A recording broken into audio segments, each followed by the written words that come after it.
Hello बच्चों।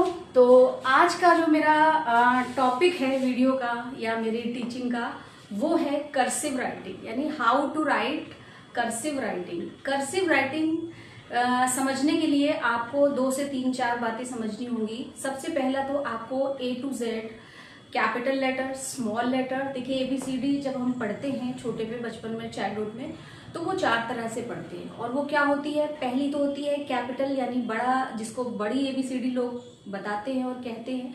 दूसरा होता है छोटी ABCD, ठीक है, यानी कि स्मॉल लेटर्स। इन दोनों के बाद है तो यही चीज, लेकिन थोड़ा सा स्टाइलिश और दिखने में अलग जो आते हैं उसे कहते हैं कैपिटल, यानी cursive capital A to Z।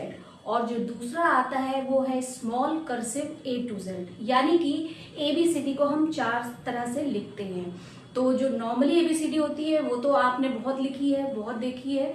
अब मैं आज आपको, क्योंकि मेरा टॉपिक है how to write in a cursive manner, तो कर्सिव मैनर में हम कैसे लिखते हैं, तो आइए देखते हैं। बोर्ड पर चलते हैं और मैंने यहाँ पे थोड़ी कुछ लाइन ड्रॉ करी हैं। जैसे कि आप सबको पता है कि जब इंग्लिश की बात आती है तो इंग्लिश की जो बचपन में हमें कॉपी दी जाती थी, नोटबुक दी जाती थी, वो इस तरह से 4 लाइंस बनी होती थी। हिंदी में तो आपकी 2 लाइंस होती थी और हमें ऐसे करके लिखना होता था, लेकिन इंग्लिश में हमारी ये 4 लाइंस का यूज होता था।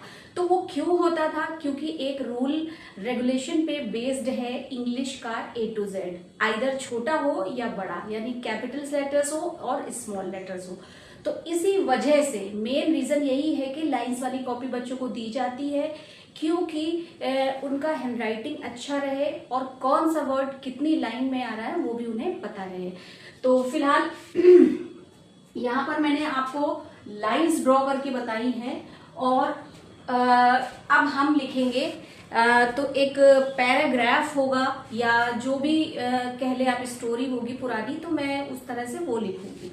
तो चलिए आइए देखते हैं कि किस तरह से हम लिखते हैं। सबसे पहले तो जान लेंगे कि जो बड़ा वाला A to Z होता है वो कैपिटल जो कहते हैं जिसे, वो कर्सिव भी होता है, तो ऊपर की 3 लाइनों में आता है। और जो छोटा होता है उसका कोई ठौर ठिकाना नहीं है, वो बीच की 2 लाइन में आ सकता है, 4 लाइनों में आ सकता है, ठीक है, और आपका ये ऊपर की लाइन में भी आ सकता है। तो इस तरह से आ जाता है। तो यहाँ पर भी इसकी कोई प्रॉब्लम नहीं होनी चाहिए आपको। बाकी जब मैं पैराग्राफ लिखूंगी तो उससे आपका क्लियर हो जाएगा। तो मैं कोई स्टोरी ले लेती हूँ। चलो मैं अपनी जो एपिक है हमारा इंडिया का, उसी को ले लेती हूँ, रामायण से स्टोरी लिख लेती हूँ। तो first of all, once upon a time there was a king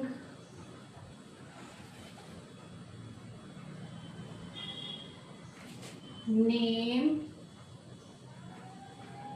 यहाँ पर मैंने नेम लिखा है, सेकेंड फॉर्म लिखी है, नेम्ड दशरथ था।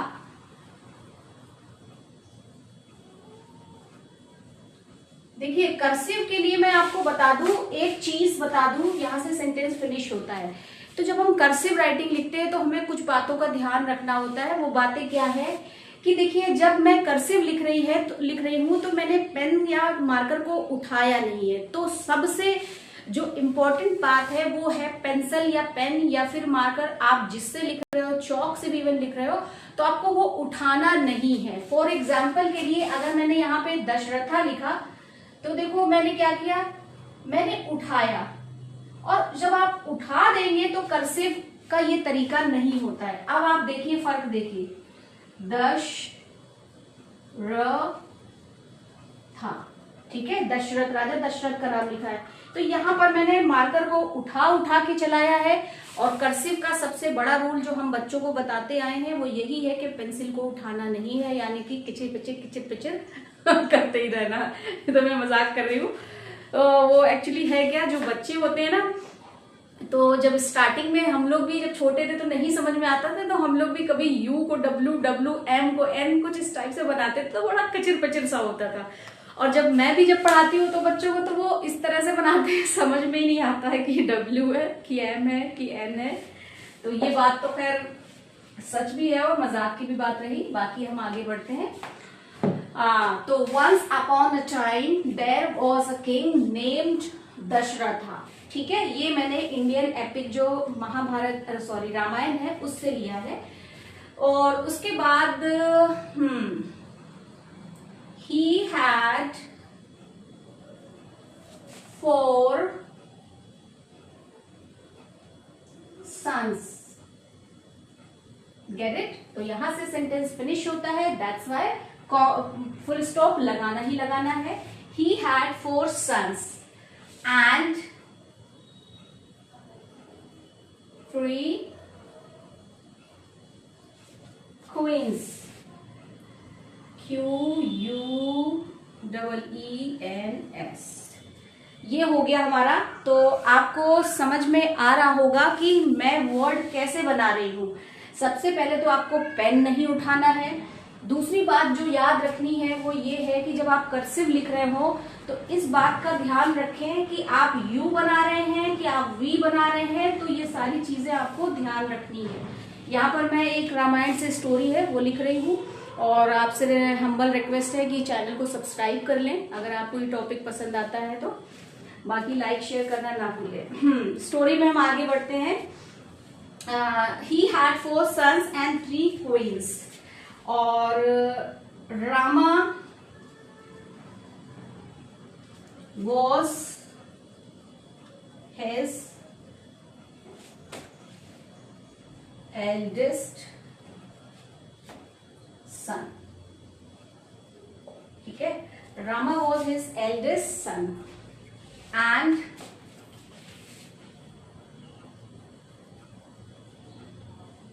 Lakshmana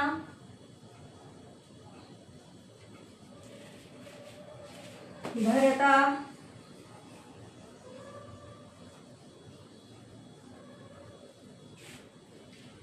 and Shatrugna।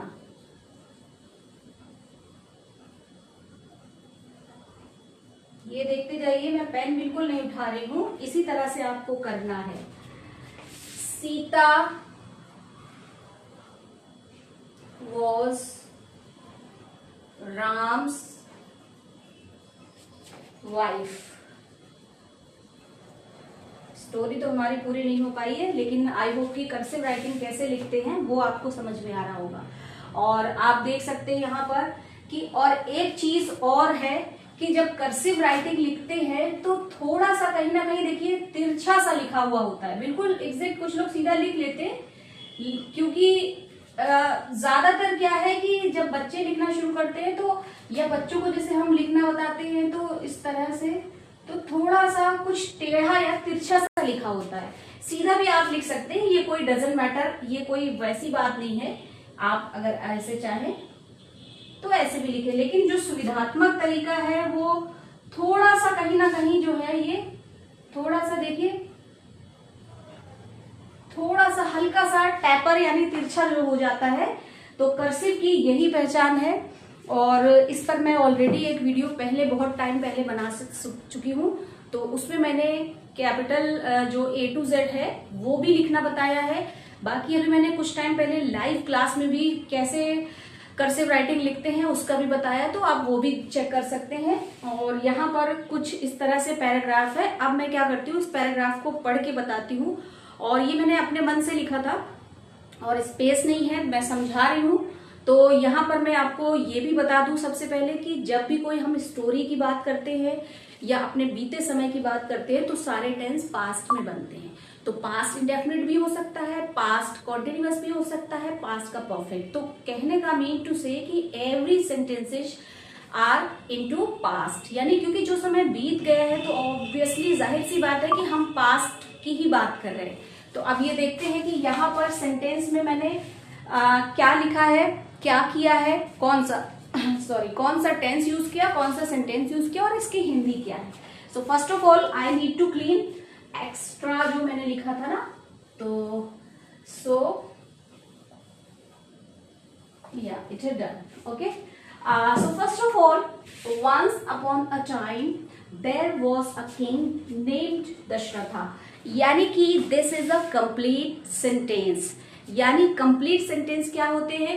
जिस भी सेंटेंस में एक सब्जेक्ट होता है, यानी स्पीकर होता है, डूअर होता है, काम को करने वाला होता है, हेल्पिंग वर्ब होती है, मेन वर्ब होती है, अदर वर्ड्स होते हैं, प्रेपोजिशन होती है, तो वो एक कंप्लीट सेंटेंस होता है। और हमारा सेंटेंस थोड़ा सा बड़ा है, गेट इट? तो कहने का मतलब क्या है? वंस अपॉन अ टाइम, यानी एक बार की बात है। वंस का मतलब होता है एक, और वंस अपॉन जब अ टाइम कहते हैं तो इसका मतलब होता है एक बार की बात है या एक समय की बात है। तो इतना जो हमारा पूरा है, इसका मतलब है एक समय की बात है। लिख भी देती हूं मैं यहां पर, बात है, गेट इट? अब यहां पर सेंटेंस शुरू हो रहा है, देयर वॉज अ किंग, एक राजा थे या एक राजा था, ठीक है?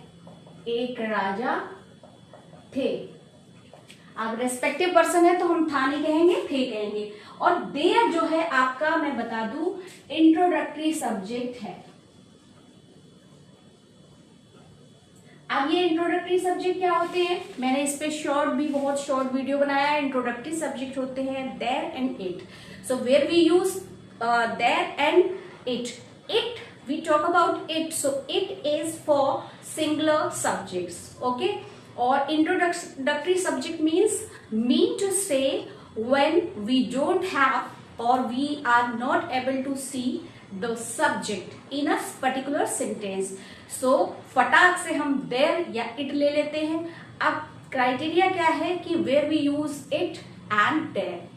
तो हम it यूज करते हैं फॉर सिंगुलर सब्जेक्ट, यानी कोई छोटे जीव है, और हम पर्सन के लिए भी यूज करते हैं, हम एनिमल्स के लिए भी यूज करते हैं, हम कीड़े मकोड़ों के लिए भी यूज करते हैं, हम चीजों के लिए भी यूज करते हैं, हम दिनों के लिए भी यूज करते हैं, हम मौसमों के लिए यूज करते हैं, हम बारिश के लिए भी यूज करते हैं। या दिस गॉन बी फैंटास्टिक। बारिश का सेंटेंस हमेशा और हमेशा इट से बनता है, क्योंकि बारिश करता नहीं है, सब्जेक्ट नहीं है। अब बात आती है देयर कहाँ यूज करें? तो देयर आपका सिंगुलर भी हो सकता है और प्लूरल भी। Mean to say there can take singular verb और प्लूरल वर्ब बोथ, यानी कि ये दोनों ही वर्ब ले लेती है, कोई एक नहीं लेगी, अकॉर्डिंग टू आने वाला जो सब्जेक्ट है उसके अकॉर्डिंग। जैसे मैंने कहा देयर वॉज अ किंग, तो वो एक ही किंग था। अब मैं बोलूं देयर वर मेनी किंग्स, तो अब बहुत से राजा हो गए, ठीक है? तो यहां पर मैंने आर लगाया, तो डिपेंड ऑन, हाँ, तो देयर जो है इंट्रोडक्टरी सब्जेक्ट है, और यहाँ पर हिंदी निकल रही है देयर वॉज अ किंग, एक राजा थे, नेम्ड, नाम था, दशरथा, दशरथ। और यहाँ पर मैंने वर्ब की सेकंड फॉर्म यूज की है, नेम की।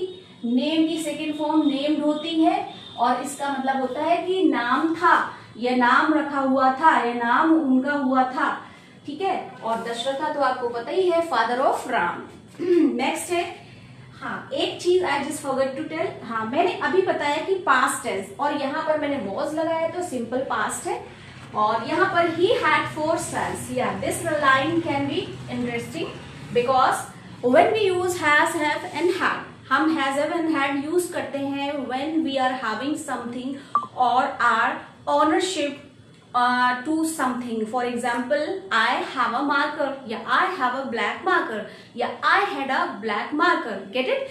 मेरे पास एक काला मार्कर है, या मेरे पास एक काला मार्कर था। तो जब आपकी कोई मालिकाना, यानी आप मालिक है किसी चीज के, आपकी अथॉरिटी है, आपकी ऑनरशिप है, तो वहां पर यूज करते हैं हैज, हैव एंड हैड। और हाँ, one thing is more, I made video regarding has, have and had, ठीक है? तो प्लीज गो थ्रू और चैनल पे सर्च करें, हैज, हैव, हैड पे भी मैंने वीडियो बनाया है, 2-4 वीडियो बनाए हैं, बहुत पहले भी बनाया था, अभी रिसेंट भी बनाया है, तो प्लीज चेक करें। ओके, कम बैक टू, तो ही हैड 4 sons, उनके किनके? दशरथ के 4 बेटे थे। तो यहां तक सेंटेंस फिनिश हुआ। एंड और ये कंजंक्शन होता है। कंजंक्शन क्या बोला है, इस पर भी मैंने वीडियो बनाया, आप चेक करें। फिलहाल मैं बता दूं, कंजंक्शन जो है वो जोड़ने का काम करते हैं, ठीक है। जैसे ईंटे को जोड़ते हैं ना सीमेंट लगा के, उसी तरह से ये कंजंक्शन होते हैं जो जोड़ने का काम करते हैं, लेकिन किसे, दो शब्दों को या दो सेंटेंसेस को आपस में। एंड 3 क्वींस, यानी उनके 4 बेटे थे और 3 रानियां थी, किनकी, दशरथ की। तो अब देखिए, एंड 3 क्वींस, यहां पर कोई हेल्पिंग वर्ब नहीं लगाई है, ये जो ये वाली है यही काम कर रही है, ठीक है। अब है Rama was his eldest son, यानी रामा जो है उनके क्या थे, सबसे बड़े बेटे थे। राम उनके सबसे बड़े बेटे थे, किनके, दशरथ के। सभी को आपको पता होगा। तो यहां पर मैंने एल्डेस्ट यूज किया है, तो ये है superlative degrees, superlative degrees of adjective. अब फिर से वही बात कि मैंने एडजेक्टिव पे ऑलरेडी वीडियो बनाया है, इसकी डिग्रीज के बारे में बताया है, तो प्लीज आप जाके चेक कर लें, ठीक है। बाकी इसका एल्डर होता है। एंड लक्ष्मणा, भरता एंड शत्रुघ्ना, ठीक है। तो यानी राम उनके सबसे बड़े बेटे थे और उसके बाद कौन थे, लक्ष्मण थे, भरत थे और शत्रुघ्न थे। और एक चीज और बता दूं, जब इंग्लिश में हम लिखते हैं, राम हिंदी में लिखते हैं लेकिन इंग्लिश में उसे रामा लिखते हैं। क्यों, क्योंकि देखिए अभी इसके ऊपर मैं बाद में बताऊंगी, फिलहाल ये देख लें कि यहाँ पर हम जब एक सिंगल वर्ड आता है तो उसके आगे ए जरूर लगा देते हैं। रामा लिखा है मैंने, लक्ष्मणा लिखा है, भरता लिखा है, शत्रुघ्ना लिखा है। नेक्स्ट लाइन है हमारी, सीता वॉज राम्स वाइफ। सीता थी, यानी सिंपल पास्ट, क्या थी, राम की पत्नी। अब यहाँ एपोस्ट्रोफी एस का क्या मतलब होता है हिंदी में, का, की, के, ठीक है। तो सीता जो थी वो राम की पत्नी थी। तो आई होप कि वीडियो बहुत एंजॉयबल भी लगा होगा और बहुत ही इंटरेस्टिंग हुआ है, मुझे भी बहुत मजा आया है पढ़ाने में।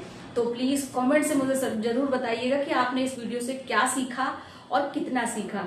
बाकी सब्सक्राइब कर ले और लाइक शेयर करना ना भूलें। अगर चैनल पर नए हैं तो सब्सक्राइब जरूर करें, ऑलरेडी सब्सक्राइब हैं तो लाइक शेयर करें और कमेंट जरूर करें प्लीज, और अपने फ्रेंड्स के साथ शेयर भी करें इस वीडियो को।